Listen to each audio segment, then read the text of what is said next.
Boa noite a todos. Estamos iniciando mais um episódio do Papo Não Mais Ter. Hoje, capítulo 9 do livro que nós estamos trabalhando, As Virtudes do Yoga. Então está disponível todos os demais episódios estão disponíveis no nosso canal do YouTube. Então, quem tiver interesse em assistir os demais episódios, fica à vontade, visita o nosso canal em Studio Money, certo? Então hoje, esse episódio, a gente inicia um capítulo novo, o tema hoje é castidade, e aí nós fizemos já o não ferir, nós fizemos veracidade, fizemos o não roubar e agora castidade. Então o autor, nesse momento, ele vai trazer algumas reflexões nesse contexto da aplicação do termo dentro do yoga, o que ele vem fazendo desde o início, falando sobre a teia da vida, falando sobre a relação da moralidade dentro do yoga, falando sobre temas que em geral podem auxiliar o buscador do yoga nessa jornada. Ele traz aqui na frente do livro, né, os antigos ensinamentos para esta época de crise global. Então, faz referência a um período. Ele escreveu esse livro em 2000, ele foi publicado em 2009, então já se foram aí 11 anos, né? Mas ainda assim é super atual os posicionamentos, então é muito interessante participar desde o início. Se você vier assistir algum episódio anterior e quiser colaborar com sugestões, alguma colaboração, em geral, ponto de vista, algum compartilhamento, sinta-se à vontade.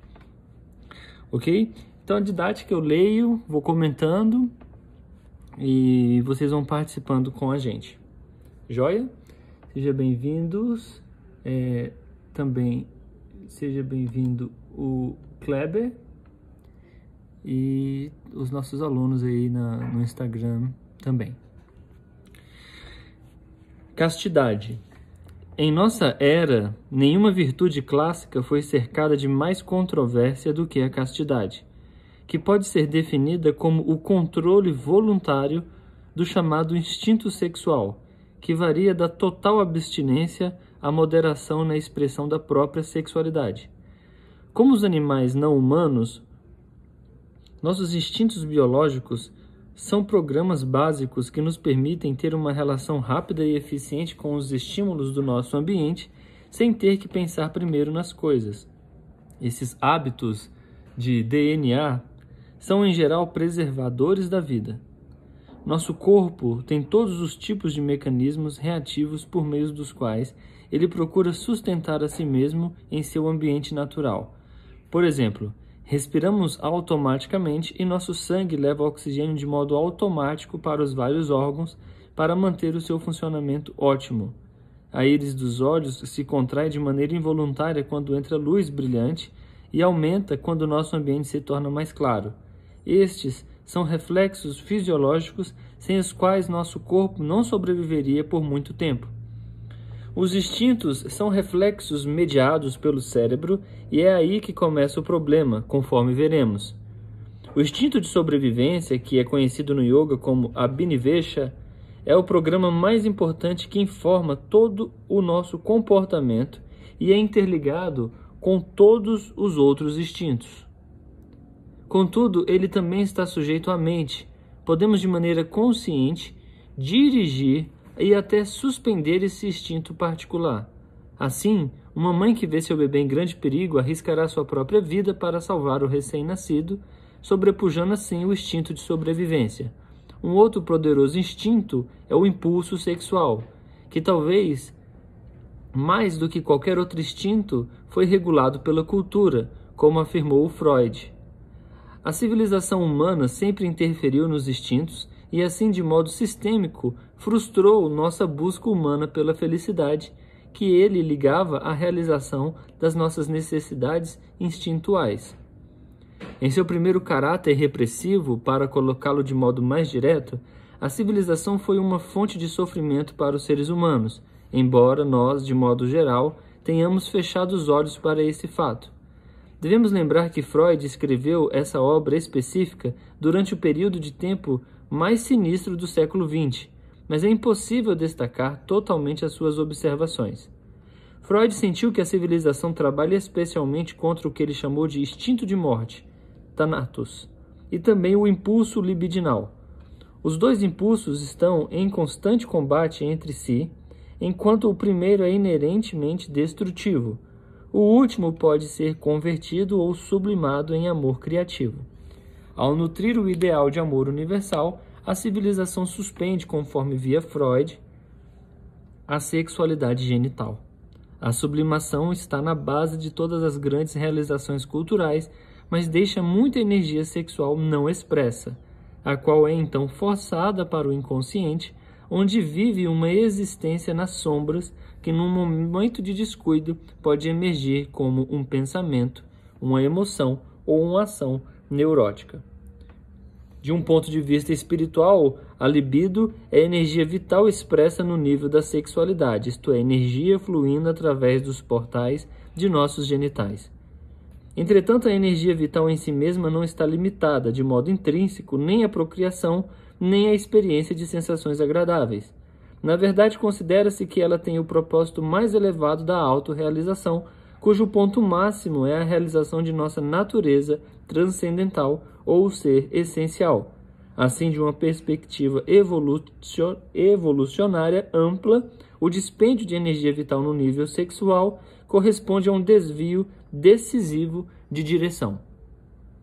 E aí cabe lembrar um ponto, por exemplo, a visão dessa energia vital é então tratada no meio esotérico, no meio ocultista, como Kundalini, apesar do yoga já falar nesse nome, algumas literaturas do Tantra antigo já citar algumas questões nesse sentido, e quando você vai ler a respeito do Kundalini dentro da visão do Tantra, sabe-se que, ao contrário do que se tem em mente, que a morada dele seria ali o cóccix, a base da coluna, seria então a morada do Kundalini, o cérebro, né, as glândulas cerebrais, confirmando o que hoje os sexólogos, os mais atuais filósofos e estudiosos nesse sentido, incluindo os neurocientistas, de que o maior órgão sexual é o cérebro, ainda que possa parecer que a genitália cumpra um papel importante nesse sentido. Então, o que ele está trazendo para nós aí é uma visão ampla, bem interessante, e que aí, quando a gente entende essa função vital da energia do libido, tomando como referência a proposta do Ayurveda. O Ayurveda, então, quando fala sobre essa energia, nós chamamos ela de Ojas, O-J-A-S, essa energia potencialmente capaz de nutrir os tecidos, né, os tecidos dos órgãos internos, favorecendo uma qualidade de vida, favorecendo uma saúde muito importante. Então, uma vez que essa energia seja compreendida nessa dimensão, aí já é possível falar do que o yoga propõe como Brahmacharya, como uma visão de sutilizar, e aí não apenas uma visão de sublimar, mas uma visão de direcionar, né? de não apenas represar, mas de fazer o rio da sexualidade, o rio da energia vital, percorrer os caminhos que ele precisa percorrer. Então ela perpetua a nossa espécie, mas também nosso destino humano peculiar, o karma, com a sua fixação no ego, impulsos instintuais, falta de verdadeira sabedoria e sofrimento. Através das épocas, homens e mulheres em busca de objetivos religiosos ou espirituais sentiram que era necessário controlar seus instintos, especialmente a energia sexual. Sem dúvida, nos círculos religiosos, o que se conseguia foi apenas reprimir, em vez de sublimar ou se usar de modo construtivo a energia vital disponível. Olá, Geusa. Digamos, num contexto, por exemplo, onde você quer aproveitar bem essa energia vital, e aí pode fazer uma forma peculiar de analisar isso, que é, por exemplo, assim, um agricultor, um homem que está, ou uma mulher que está imersa num cenário de agricultura ali, ele consegue direcionar bem isso, uma vez que a ação criativa dele gera resultados férteis, tal como arar o solo, preparar o solo, né? Lidar com a pegada da relação com o solo, plantar, enfim. Então, é possível enxergar o poder da fertilidade da mulher, o poder da fertilidade do homem, associado a essa expressão ligado à natureza. Ou seja, isso é tão firme, isso é tão nutritivo, né? A sexualidade nessa visão é tão nutritiva que uma vez que a mulher ou o homem está disposto a incluir dentro do seu cenário de vida uma troca realmente eficiente, né? No contexto de aplicação, ou seja, criação, né? A sexualidade está ligada ao potencial de criar. Então, você foge da ideia apenas estreita de achar que a criação é a procriação, e aí você estreita os laços com a ação. Então, desde a concentração, desde os exercícios diversos que você pode estar fazendo, mas pegando esse exemplo do agricultor e tal, onde você vê o resultado da transformação, né? E aí, quando você pega, como ele está trazendo, através de épocas, homens e mulheres buscando objetivos religiosos ou espirituais, sentiram que era necessário controlar esses instintos, especialmente a energia sexual. Então, mas por outro lado, quando você pega, não todos, mas uma boa parte desse cenário institucional, onde se reprime a sexualidade no meio institucional, aplica-se uma didática um pouco delicada sobre energia vital hoje, ou seja, você paralisa, mas não dá vazão, né? O ideal, pega o exemplo do cenário dos templos orientais, tanto as mulheres quanto os homens serviam a esse templo desde a limpeza, do higiene, da manutenção, do plantio, diferente dessa ideia um pouco mais ocidental que veio nutrindo esses últimos séculos em relação a colocar as pessoas dentro de um cenário de isolamento, e dentro desse isolamento impedir, por regras, que elas se estreitassem as suas ações com uma prática mais vigorosa, que deixasse essa energia sexual, essa energia criativa fluir. Faz sentido, não? Ok. Então, desde o início da década de 80, um número indeterminado de clérigos católicos, inclusive bispos, foi forçado a renunciar por causa de pesadas acusações de abuso sexual nos Estados Unidos, Canadá, Grã-Bretanha e Irlanda. O padre Bryant, um antigo diretor dos serviços clínicos para pacientes internados em Silver Spring, Maryland, admitiu à revista americana que entre 85 e 95, cerca de 450 padres foram tratados por transtornos sexuais nesse instituto. O Vaticano é culpado por ter protegido esses pedófilos predadores não apenas durante décadas, mas por séculos inteiros, por esse meio criando uma cultura insidiosa de fraude e sigilo.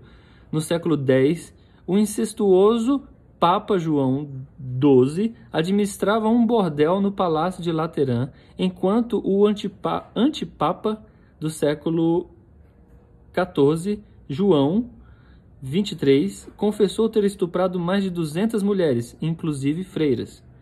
Em uma certa época, o número de filhos ilegítimos dos padres católicos da Espanha era quase tão alto quanto o de filhos oriundos de uniões legítimas entre leigos. As centenas de milhões de dólares pagas até agora em multas de indenização por causa de recentes transgressões pedófilas não compensam o dano emocional causado às crianças molestadas. O encobrimento da verdade por parte da classe eclesiástica em relação a um comportamento essencialmente criminoso, que a Igreja apenas considera pecaminoso, revela um grau excepcional de insensibilidade em relação ao sofrimento dessas crianças. Em 92, os investigadores da Igreja estenderam seus inquéritos para abuso sexual de mulheres não apenas nos Estados Unidos, mas também nos países africanos. Eles descobriram que as vítimas sexuais de padres incluíam freiras, algumas das quais foram até impelidas a fazer abortos. Segundo uma pesquisa em 96 feita pela Universidade Jesuíta de Lowell University, 1 em cada 8 freiras americanas alegou ter sofrido assédio sexual. No relatório Doyle Moulton Patterson, que se tornou de conhecimento público durante o julgamento da Arquidiocese de Boston em 2002, declara que dos 47 mil padres que viviam na América, cerca de 12 mil admitiram ter tido relações sexuais com mulheres adultas, cerca de 6 mil de homens adultos e cerca de 3 mil com menores. Das 195 dioceses católicas nos Estados Unidos, mais de 100 relataram incidentes de abuso sexual de menores. Estas são cifras surpreendentes e incriminadoras. O abuso sexual por parte do clérigo, católicos e outros não é sem dúvida um fato recente. Isso ocorreu em diversas religiões e culturas do passado, ocultas atrás de máscaras de respeitabilidade de sua vocação. As autoridades religiosas há muito tempo exploram os indefesos nessa maneira. É tentador especular que as doutrinas sexualmente repressivas, em especial aquelas que exigem total abstinência dos membros do clero, fazem com que eles se envolvam em atos patológicos e criminosos. Entretanto, seja ou não verdade, isso não desculpa a sua má conduta. Infelizmente, os atos de abuso sexual não estão confinados ao setor religioso. Na verdade, parecem irromper como ervas daninhas sempre que as pessoas, especialmente os homens, têm autoridade sobre os outros: pais, médicos, psiquiatras, professores, cuidadores de idosos, policiais e até mesmo membros das forças de paz das Nações Unidas. Em março de 2005, outro escândalo abalou as já perturbadas Nações Unidas. Desta vez, 50 soldados e civis das Nações Unidas estavam implicados no abuso sexual ou exploração de refugiados de guerra da República Democrática do Congo. Cerca de 150 alegações de má conduta apoiadas por provas em filmes incluíam estupro, prostituição e, especialmente, pedofilia. Até agora, apenas um dos culpados envolvidos nas Nações Unidas foi incriminado por abuso sexual. Alegações graves semelhantes foram feitas contra funcionários das Nações Unidas durante a década precedente. Um relatório independente lançado em outubro de 2005 revelou que os regulamentos destinados a deter esses maus e graves procedimentos simplesmente não eram implementados em nível local. A falta de iniciativa da parte das Nações Unidas para pôr um fim a essa conduta imprópria, insensível e criminosa é sintomática nessa organização internacional corrupta e desastrada que já deveria ter deixado de funcionar há muito tempo. Posições do autor, hein? Estamos lendo. Bom, mexendo no ponto errado. É compreensível que as vítimas de abusos sexuais sejam reticentes em dar um passo adiante. Por esse motivo, é difícil medir qual a dimensão exata desta prática. As estatísticas diferem muito e, é claro, não conseguem comunicar o medo, a vergonha, a culpa, a confusão, a tristeza, a raiva da vítima. Ao que tudo indica, nos Estados Unidos, 1 em cada 4 meninas tem experimentado algum tipo de abuso sexual na idade de 14 anos, ao passo que 1 em cada 6 meninos tem experimentado o mesmo na idade de 16. 1 em cada 9 crianças é vítima de abuso sexual durante sua carreira educacional. Estima-se que apenas 1 em cada 10 crianças falará sobre o seu caso particular. Essas cifras para os Estados Unidos equiparam-se a outros países. E assim, realmente equipara-se e é uma tendência fortíssima. Ele colocou muito claro essa questão das instituições, né? Não só se aplicando ao contexto religioso, a grande talvez questão aí nesse caso é a relação desses sacerdotes ou desses grupos de liderança com os seus compromissos que são firmados dentro de processos ritualísticos ou mesmo compromissos no sentido formal mesmo, né? Num contexto teológico de união, de amorosidade, enfim, de respeito, de valores de caráter social e espiritual. E aí, quando você, então, traz isso para uma realidade como das Nações Unidas, ou mesmo quando você leva isso para organizações políticas, ou mesmo para instituições de auxílio social, como já aconteceu no nosso país ou em tantos outros, isso vai ficando ainda mais delicado. Talvez aqui no caso, e o que a gente entende que o autor faz, ele sempre gosta de colocar dados e informações não apenas para criar a sensação da polêmica sobre o tema, mas também para deixar bem embasado a consistência e a importância da qualidade que está sendo discutida. Nesse caso, a ideia da castidade, né? Então eu vou avançar um pouquinho, são muitos dados, muito interessantes, né? E assim... Da Kundalini na base, ou qualquer outro no cérebro, eu acho que ele fala da não naturalidade de se optar pelo celibato.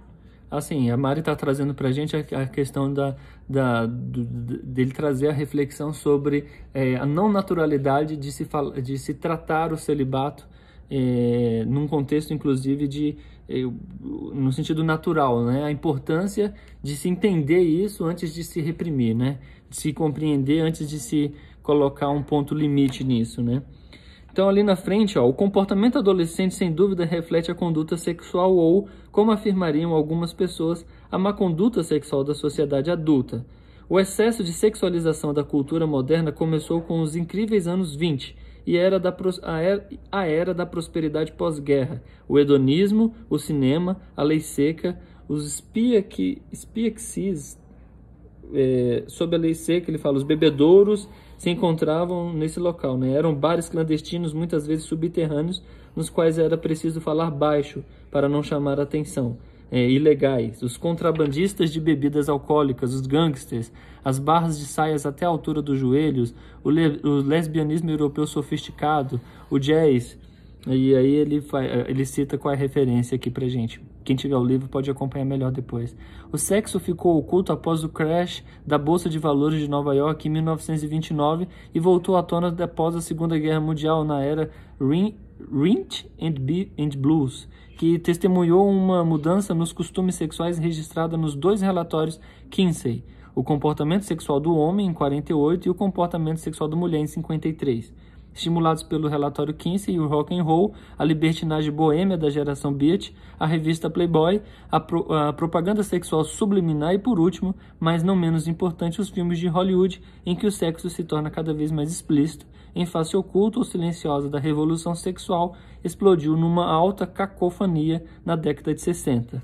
Isso ele está escrevendo em 2009 e ele já era uma pessoa um pouco antes, né, 2007, um pouco antes de ser publicado o livro, e ele ainda não tinha pegado ainda o final da década de 2010, né, agora se aproximando de 2020, onde a expressão, vamos dizer, Snapchat, Tumblr, Reddit, o próprio Instagram, nem tanto, as pessoas às vezes se assustam um pouco com a erotização do Instagram, mas nem de perto, ele é a rede social mais erotizada, existem muitas outras bem mais erotizadas.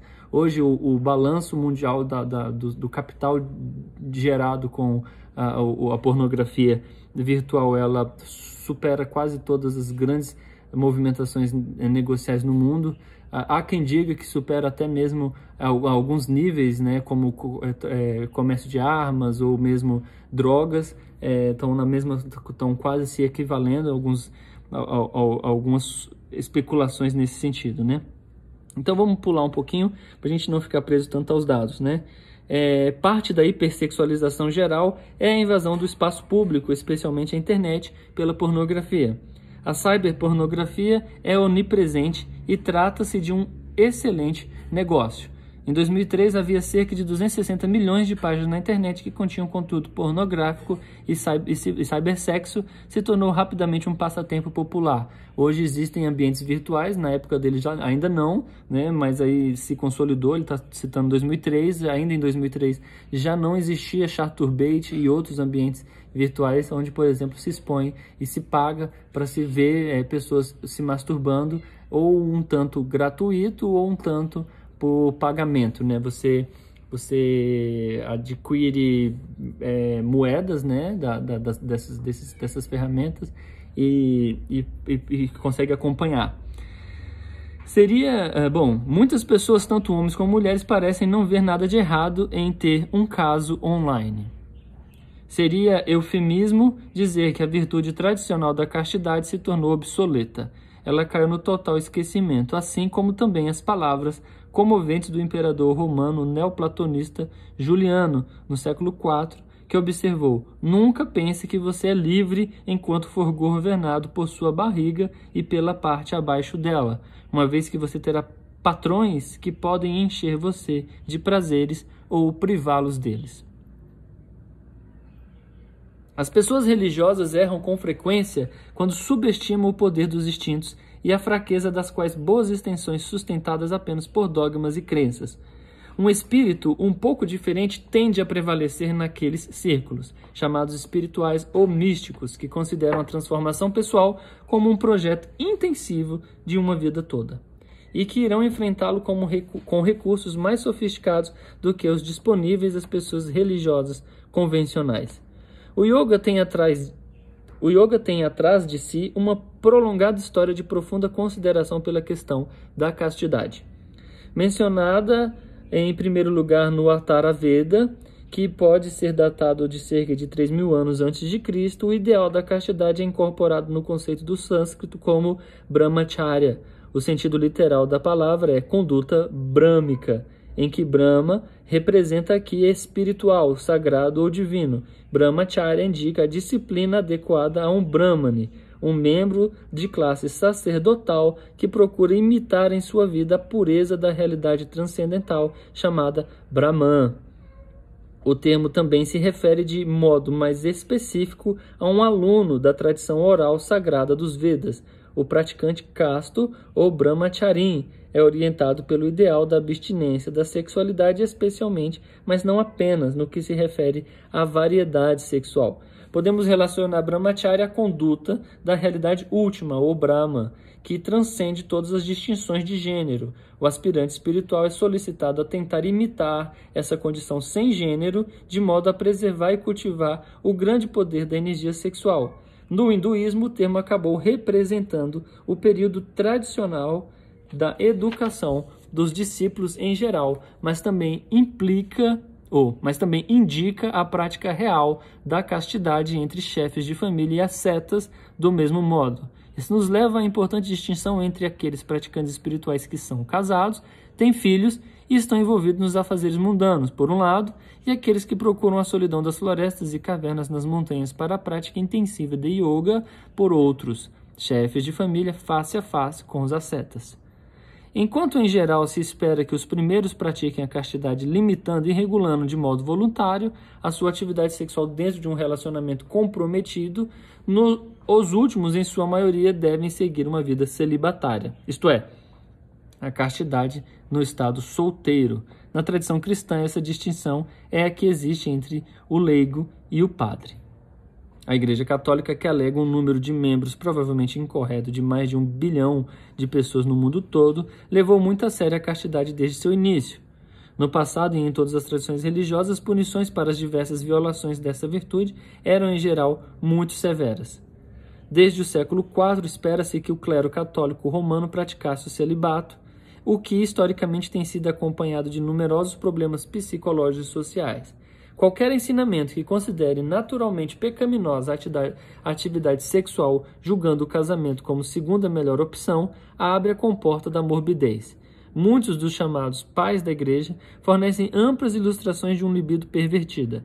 Assim, o anacoreta alexandrino Arsênio, do final do século IV e início do século V, que foi posteriormente canonizado, parece ter rejeitado uma moça romana quando ela implorou que ele lembrasse dela e rezasse por ela. Ele gritou indignado para a jovem peregrina: "A oração de minha vida será que eu possa esquecer você."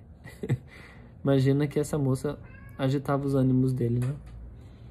Outros ascetas devotos mais perturbados flagelavam e castravam a si mesmos, chegando a amputar os seus genitais para mortificar a carne. São Bento de Núrcia jogou-se numa moita de espinhos e urtigas para deter pensamentos impuros e alucinações indesejadas. A Madre Superiora Joana dos Anjos, da Ordem das Ursulinas, deu um passo além, jogando-se num braseiro de carvão quente e passando uma noite inteira nua no gelo e na neve, enquanto outros, como o santo Amon, se vestiam e despiam apenas no escuro para evitar olhar para os seus corpos nus. O Agni Purana, um texto sânscrito posterior, entende a conduta bramânica no sentido estrito do termo como uma renúncia aos 8 aspectos da atividade sexual: fantasiar, glorificar o ato sexual ou gênero oposto, o flerte, dar bola para alguém, a palavra de amor secreta, o anseio, a resolução de romper o próprio voto de castidade e a consumação do ato sexual. Segundo outros textos, tais como o Lingam Purana, essa definição de castidade aplica-se apenas aos anacoretas, habitantes das florestas e pessoas viúvas, ao passo que os chefes de família podem ter relações sexuais com sua própria esposa, mas devem abster-se dos 8 aspectos da atividade sexual em relação às outras pessoas. O objeto da virtude da castidade é a luxúria, mas precisamente o seu controle. No corpo, pensamento e fala é atribuído a o dito Jesus. Todo aquele que olhar para uma mulher com desejos libidinosos já cometeu adultério com ela em seu coração. A mente é importante. Como diria uma lenda urbana, os homens pensam sobre sexo a cada 7 segundos, mas esse grau de monoideísmo já teria enviado para cada membro do sexo masculino para uma ala psiquiatra há muito tempo. Não, e diz assim que na vida um homem de 60 anos dormiu 1/3, né? Porque ele dormiu pelo menos aí cerca de 8 horas. Então, digamos que um homem de 60 anos dormiu 1/3. 1/3 ele dormiu 20 anos. Do restante que ele dormiu, que ele estava acordado, 70%, 50% a 70% ele passou pensando em sexo. Então, um homem de 60 anos, teoricamente dormiu 20, passou 30 pensando em sexo, pensando, não quer dizer que ele estava fazendo, porque uma coisa é, enquanto ele está fazendo, ele não está pensando, e o resto é misturado com os afazeres do que vocês aí colocarem para fazer. Então, mas então tudo depende do que fazemos quando esse impulso biológico brota em nosso corpo e se apresenta em nossa consciência. Será que simplesmente o registramos ou permitimos que nossa mente se entregue a fantasias e intenções sexuais? Nossa sociedade contemporânea oferece uma abundância de estímulos que provocam pensamentos sexuais, mas pouca sabedoria sobre a destrutividade das obsessões sexuais. Cabe colocar uma coisa muito interessante, que é a visão de treino do yoga nesse contexto não tem por preconizar uma ideia de celibato, né? Castidade não é celibato. Contudo, o que tem-se em mente é que Patanjali ou qualquer outro autor não colocaria isso como se fosse uma questão tão clichê ou algo banal. Cabe, então, entender que não se quer, sob uma visão mais contemporânea, transformar o que já foi feito de errado no contexto de distorção, de desarmonia, de desequilíbrio, que isso seja replicado. Pelo menos eu acredito que não é a intenção do Georg, inclusive não é a minha ou de qualquer outro professor de yoga, que eu acredito que tem um pouquinho de sensatez, criar uma ideia de repressão, né? De isolamento, de autoflagelação, de desarmonia, de desequilíbrio, o que vem, inclusive, nutrindo várias condutas de lideranças religiosas. E vai saber os bastidores também daquilo que não se sabe, daquilo que não se vê. Mas uma vez que é colocado isso como uma forma ou algo errado, já se tem em mente que tudo que se coloca como errado cria-se uma cultura de repressão e aí então gera-se uma série de efeitos em cascata.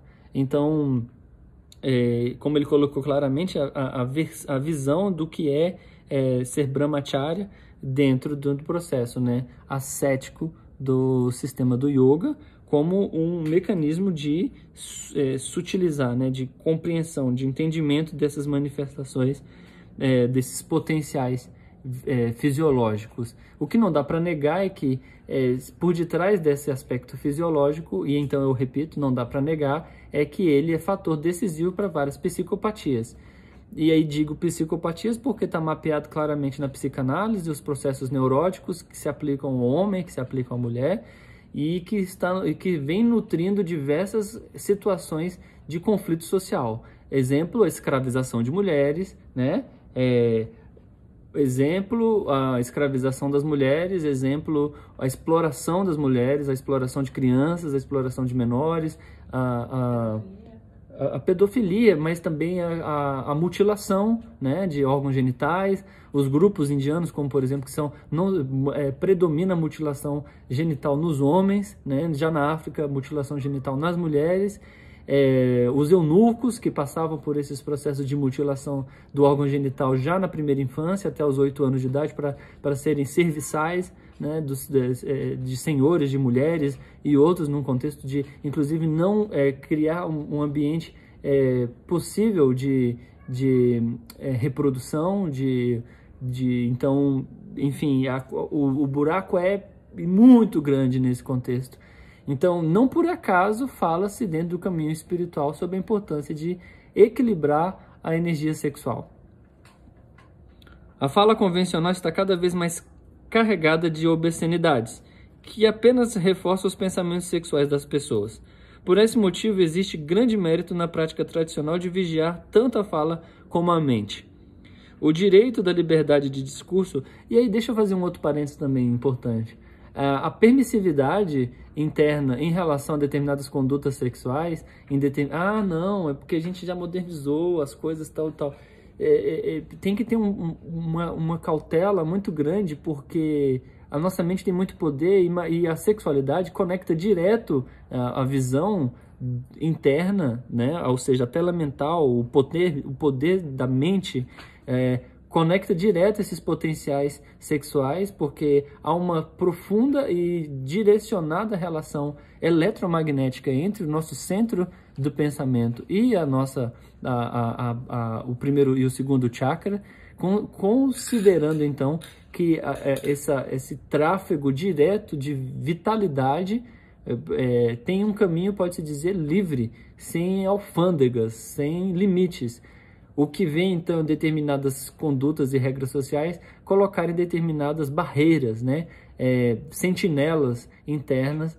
E aí, sabendo desse poder, sabe-se que foi com base não só nisso, mas também como vários mecanismos de repressão, de exploração, inclusive de patrimônio, do uso de direito de herança ligado a filhos e essas outras coisas. Ufa! Isso aqui tira o fôlego. O que eu quero argumentar, basicamente, é a importância de reconhecer o equilíbrio. Qual seria o nome que se daria a esse poder de equilíbrio da sexualidade, né? Ravi falou para nós do espaço Jai. Leloup fala sobre castidade de uma forma incrível. Ele diz, por exemplo, ora, a castidade consiste em fazer amor com uma mulher sem pretender tomá-la, sem possuí-la, sem consumi-la, e respeitando-a em seu corpo, em todo o seu ser. E isso não é fácil. Sem dúvidas, Ravi, há poetas como Rumi, que foi muito saudoso e belo nos poemas dele em relação às mulheres, né? O Khalil Gibran, o profeta, então, sobre essa posição de contemplação ao feminino. Mas veja, aí cabe um ponto interessante. Hoje, cabe ressaltar, né, que a maior parte dos processos de desequilíbrios dos homens, ainda que pretendam e ainda que tenham uma real relação com a mulher adulta ou, enfim, a jovem, hoje pode-se dizer que a psicopatia que perturba e que aliena e que hoje transgride realmente o processo do abuso sexual, né? Na primeira infância, as iniciações sexuais baseadas em subjugação, né? A exploração das mulheres na primeira infância, a pedofilia, porque às vezes a gente pensa que pedofilia é o homem com o homem, mas a pedofilia também é qualquer criança, né? Menina ou menino que esteja sendo manipulado. Então, não diminuindo o abuso que há com as mulheres mais velhas ou com os homens mais velhos, como recentemente a gente viu uma reportagem onde um homem abusava de homens homossexuais, enganando eles, botando drogas na bebida para poder roubá-los. Eu quero falar sobre o impacto real sobre as gerações vindouras, né? As que estão ali pretéritas, essas primeiras, como isso é delicado. Como isso deve ser profundamente combatido, né, num sistema até jurídico um pouco mais estreito. Bom, então ele falou sobre essa fala, né, o direito da liberdade de discurso garantido pela Constituição garante um crescimento exuberante de todo tipo de vulgaridade verbal. A própria linguagem, esse modo mais poderoso de comunicação humana, foi trivializada. Vou pular um pouquinho ali na frente.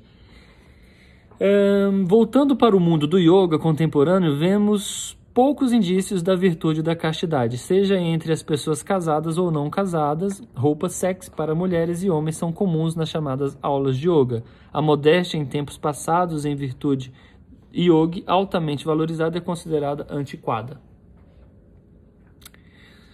Existem até mesmo aulas públicas de yoga nu e um círculo social moderno de praticantes de yoga se entrega a atividades sexuais sem restrição sob o pretexto de praticar Tantra Yoga. Há séculos atrás, a tradição tântrica ficou com má reputação na Índia devido à mesma interpretação errônea. Atualmente, esse tipo de Tantra distorcido é um movimento de contracultura na Índia e uma parte do movimento da nova era no hemisfério ocidental. Entretanto, enquanto tradição autêntica, o Tantra prospera apenas uma forma sofisticada de budismo tibetano ou Vajrayana. Aqui a ênfase é no ritualismo, clareza de visão, renúncia e compaixão, e não em práticas sensuais ou sexuais. Em níveis avançados de prática, os adeptos do budismo tibetano são de fato habitualmente autorizados a ter uma consorte de carne e osso para o ritual sagrado do ato sexual, com o objetivo de facilitar o processo espiritual. Alguns praticantes ocidentais, Vajrayana, adotaram essa prática ritual de modo impulsivo, mas prematuro. Para cortar pela raiz essa tendência previsível, o Dalai Lama sentiu-se na obrigação de fazer as seguintes observações esclarecedoras. A menos que tenhamos alcançado um estágio de completo desenvolvimento do poder de controlar toda a nossa energia, a menos que tenhamos a correta compreensão de Shunya, vacuidade, realidade, a menos que seja realmente nossas todas as faculdades por meio das quais as emoções negativas possam ser transformadas em energia positiva, nós nunca implantamos práticas com uma consorte real. Até mesmo entre os professores veteranos tibetanos, poucos podem alegar realmente possuir todas as faculdades. O que dizer, então, os ocidentais, que raramente são expostos a disciplinas intensas. O Vajrayana não é o Tantra da Califórnia, conforme um lama comentou comigo certa vez, com bom humor, mas de maneira incisiva. Quem quiser estudar mais sobre o Tantra, então busca o livro O Tantra Iluminado, que então vai trazer um estudo profundo sobre esses esclarecimentos, deixando claro, o primeiro texto, pode-se dizer, hoje já está traduzido para o português, ele é recente esse livro, O Tantra Iluminado, para que seja retirado todas essas peculiaridades de visões ocidentalizadas do que é uma sexualidade tântrica. E sim, infelizmente, nós podemos afirmar categoricamente, tecnicamente falando, teoricamente falando, que toda essa abordagem ocidentalizada da visão sexualizada com um viés tântrico é falsa, não é verdadeira, e além de falsa, ela pode-se dizer, uma apropriação indevida do termo Tantra, do uso e aplicação do tantrismo. Para que não reste nenhuma dúvida, o yoga contemporâneo é moralmente débil, o que é compatível com a permissividade da nossa sociedade contemporânea em geral. Por exemplo, é raro que os instrutores ou professores de yoga ocidental peçam aos seus alunos que usem roupas modestas na aula para evitar um desfile de moda sexy e um comportamento inapropriado entre os alunos. No decorrer dos anos, não foram poucos esses professores, especialmente homens, que flertavam durante a aula ou depois, e alguns dos professores mais conhecidos se tornaram famosos por seus casos com alunas e popularizados como grandes abusadores. Então existe até um site que tem uma lista de abusadores, professores de yogas, que foram expostos a situações, filmados, enfim, processados nesse contexto. Vocês podem botar na internet aí que vocês vão achar lista de professores de yoga abusadores sexuais. O Yoga Alliance, a Aliança do Yoga, né, uma organização que registra os professores em níveis de treinamento de 200 horas e 500 horas, tem um código de conduta profissional que compreende 8 regulamentos. O regulamento 6, conforme publicado no website do Yoga Alliance, relaciona-se explicitamente à prática de evitar palavrões e ações que constituam assédio sexual. No entanto, esse é um modo curioso de expressar uma importante disciplina moral.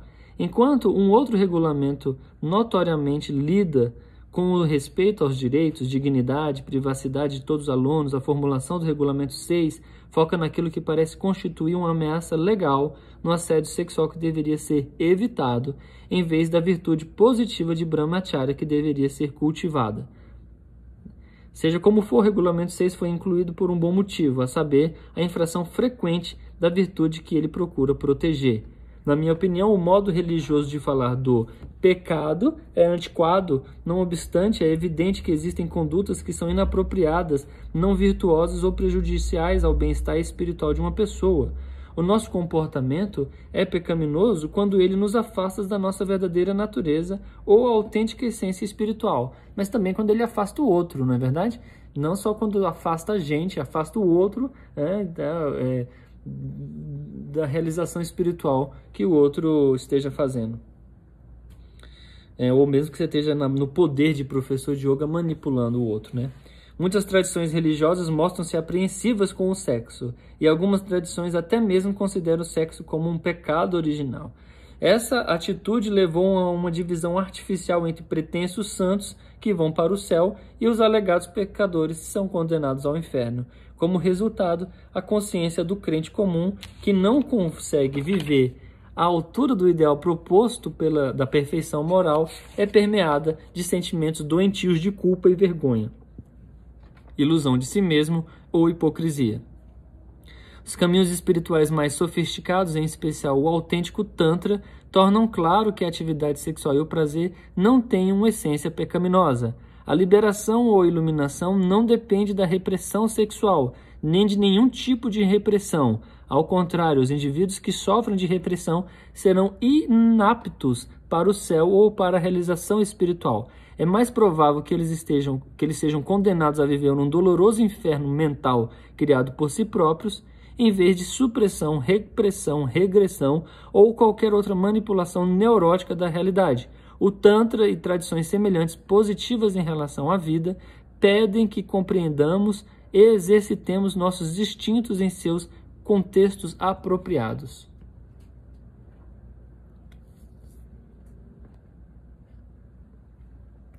Enquanto seres corporificados, somos inevitavelmente dotados de genitais e estamos sujeitos a seus processos biológicos acionados por hormônios. Em circunstâncias normais, nós também somos capazes de provar sentimentos e sensações sexuais, e estas, em geral, são as sensações mais intensamente prazerosas de que o corpo é capaz,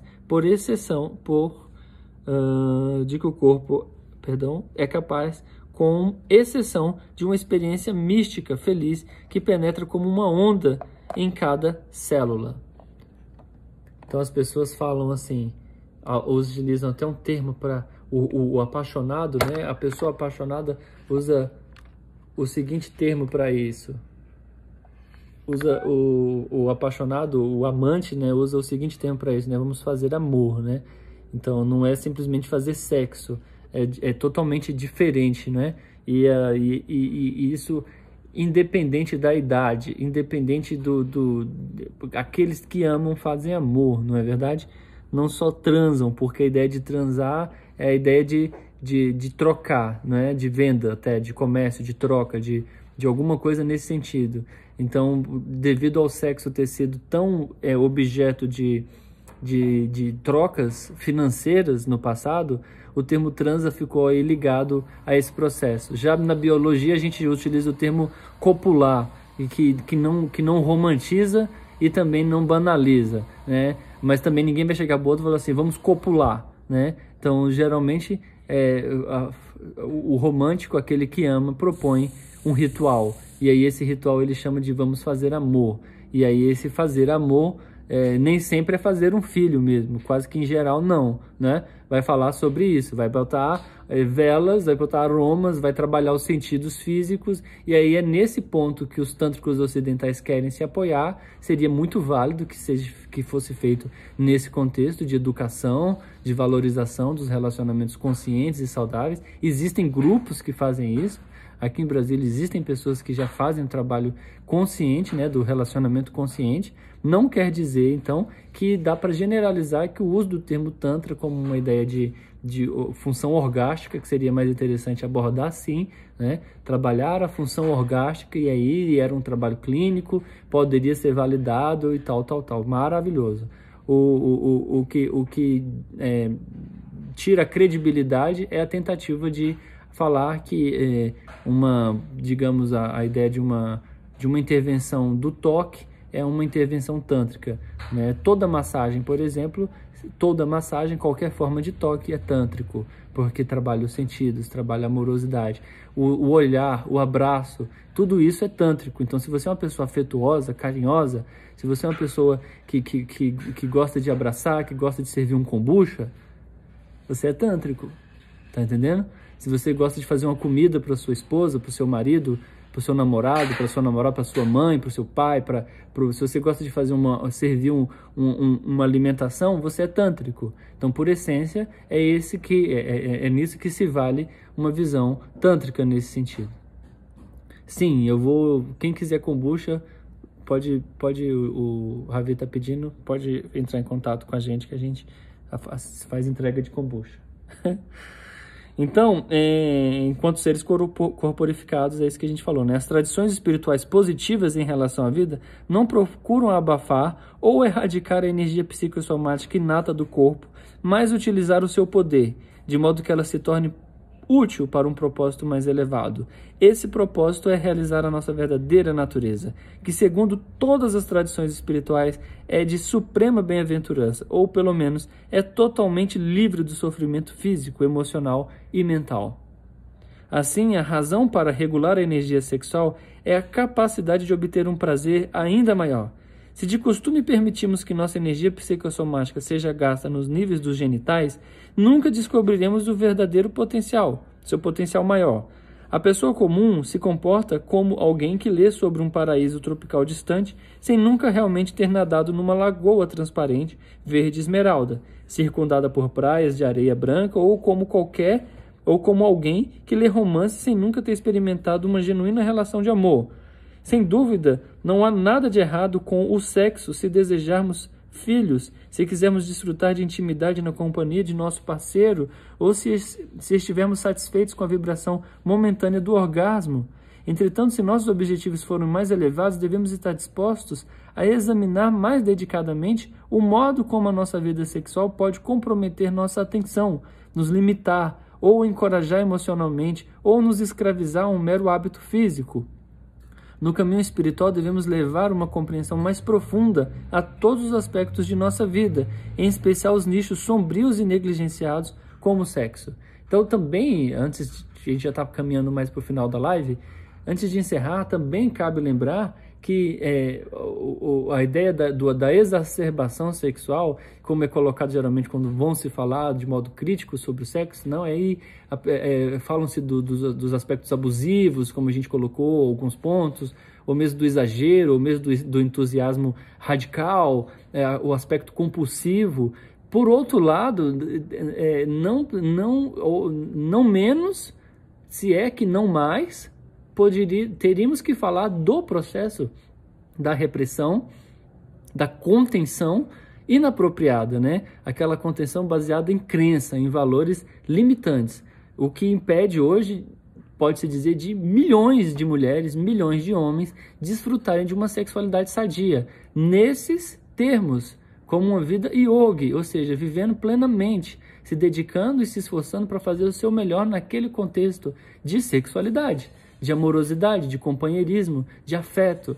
Então, muitas dessas pessoas, devido a todo esse histórico e todo esse arsenal cultural delicado, não se apoiam em um processo, por exemplo, de se entregar, né? De se entregar amorosamente, e descamba já para o extremo e acha que a resolução afetiva está em uma resolução orgástica, o que não vem a ser uma regra e que, em geral, não o é, como está evidenciado aí nos relatos de vários cenários. Então, por um lado, a repressão, por outro, a exacerbação. Qual seria o caminho yogi nisso, né? A purificação, né? Transformar. E a purificação não tem nada a ver com a ideia de tornar puro ou santo num contexto aplicado do termo, num contexto real do termo, verdadeiramente do termo, purificar está relacionado a separar, né, aquilo que é bom daquilo que não é bom. Então, a purificação do ouro é tirar ali os minerais que impedem que a composição fique refinada, né? Pode-se dizer assim, concentrada. Então, quando a gente fala de purificar esse aspecto sexual, concentrar essa energia, dar qualidade para essa energia. Não uma ideia de, eu vou ser puro, não vou ficar com ninguém, não vou usar meu sexo com ninguém, só vou fazer de tal forma. E também é uma outra loucura, não estamos falando disso. Estamos falando do uso com real consciência e entrega ao processo da amorosidade, ao processo de entrega. Esse aspecto caminha para a visão da castidade, do aspecto de vivenciar de modo brahmacharya a sua relação afetiva. E de longe uma ideia de celibato, de longe uma ideia de repressão, né?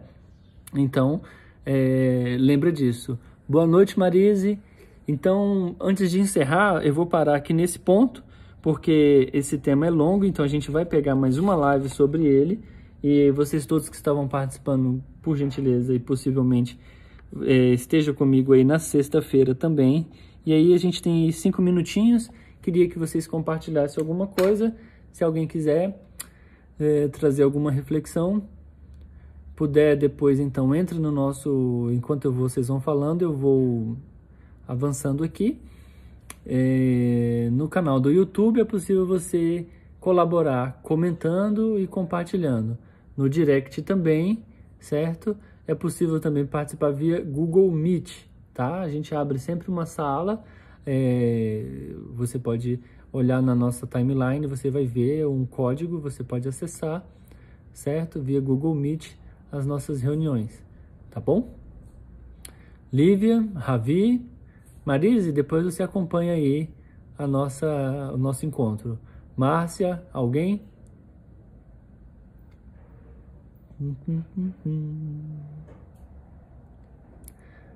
Ok, então a gente continua da página 192.